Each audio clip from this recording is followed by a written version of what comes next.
Mga superhero ng komunidad, may mga superhero sa paligid natin, hindi sila lumilipad o nagiging invisible, pero pinoprotektahan nila tayo araw-araw. Sila ang mga security guard at mga pulis. Nakita mo ba si kuyang naka-uniform sa labas ng mall? Security guard siya. Paano naman yung naka-motor at may dalang baril? Siya naman ang pulis. Pareho silang nagbabantay para sa atin.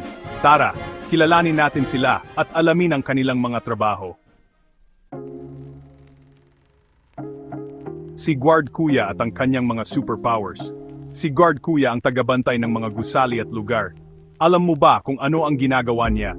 Binabantayan niya ang mga taong pumapasok at lumalabas. Tinitignan niya kung may kahina-hinala. Siya rin ang nagpapatupad ng mga rules. Bawal magkalat, bawal manigarilyo, sawayin ka ni Guard Kuya, at kung may emergency tulad ng sunog o lindol, si Guard Kuya ang mag-assist sa mga tao. Kaya importante na sumunod tayo sa kanya. Ang mga pulis at ang misyon para sa katahimikan. Ang mga pulis naman, sila ang tagapagtanggol ng buong komunidad. May badge sila at baril, at handa silang lumaban sa mga masasamang loob. Hinuhuli nila ang mga krimen tulad ng pagnanakaw at pananakit. Kinukulong nila ang mga gumagawa ng masama para maging ligtas ang lahat. Sila rin ang tumutulong sa mga tao during emergencies. May aksidente, tumawag ng pulis.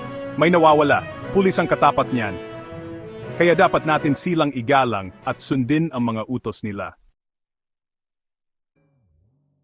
Magkaiba nga ba sila? Parehong nagbabantay at nagpoprotekta si Guard Kuya at ang mga pulis, pero may mga pagkakaiba din sila. Si Guard Kuya, specific lang ang lugar na binabantayan niya, like sa school o mall. Ang pulis naman, pwede siyang magpatrolya sa buong bayan.